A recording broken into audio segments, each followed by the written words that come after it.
There is a quiet thought that can grow to become a heavy, invisible chain, one that binds you without making a single sound.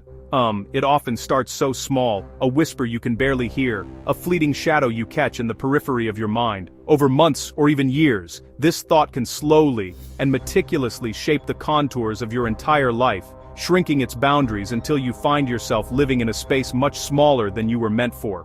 This essay is about one such hidden thinking trap, a particularly insidious one I call the always wrong trap. The logic is brutally simple: I am wrong. I will inevitably fail. And when I do, people will see me for the fraud I am. It feels like an undeniable truth. But it's just a story. Quieter, emptier. This trap doesn't announce its arrival with a crash of thunder or a sudden dramatic crisis. It is far more subtle than that. It moves with a slow, deliberate calmness, hiding in the mundane moments of your everyday existence. You consider trying something new, learning a skill, applying for a different job, and a familiar cold voice materializes from nowhere, whispering, "You are not good enough for that."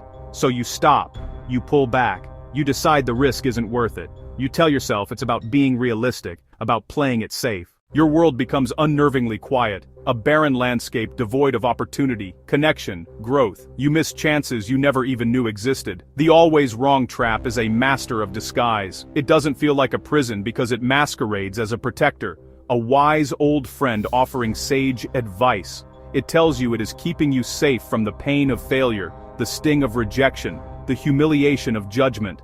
But this kind of safety is an illusion, a gilded cage whose bars are forged from your own fear. True safety is not the absence of risk, it is the resilience to face it, to fail, to get back up again. It slowly steals your hope through 1,000 tiny, unnoticeable concessions you make every single day. Its power lies in its quiet persistence. It's not a loud, screaming drill sergeant in your head, it's a patient, steady drip of doubt that erodes your confidence over time. You start a project, and the voice is there, pointing out all the ways it could go wrong. You meet someone new, and it's there, reminding you of all the reasons they probably won't like you.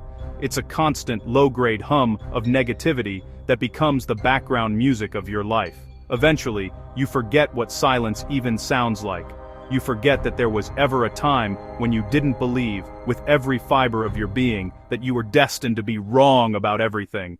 The good news is that you don't need a massive, life-altering event to break free. You don't need to fight this trap with loud affirmations or grand heroic gestures. The way out is as quiet and steady as the way in. It involves 3 small, simple steps practiced consistently.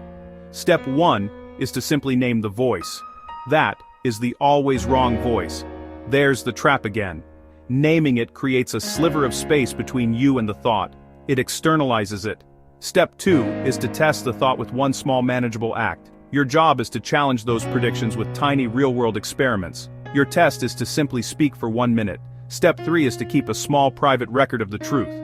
Over time, these small, objective truths accumulate, creating a new story grounded in reality. Change is not a sprint. It is like a long, slow walk through a dimly lit street at night. Each small step brings you further into the light.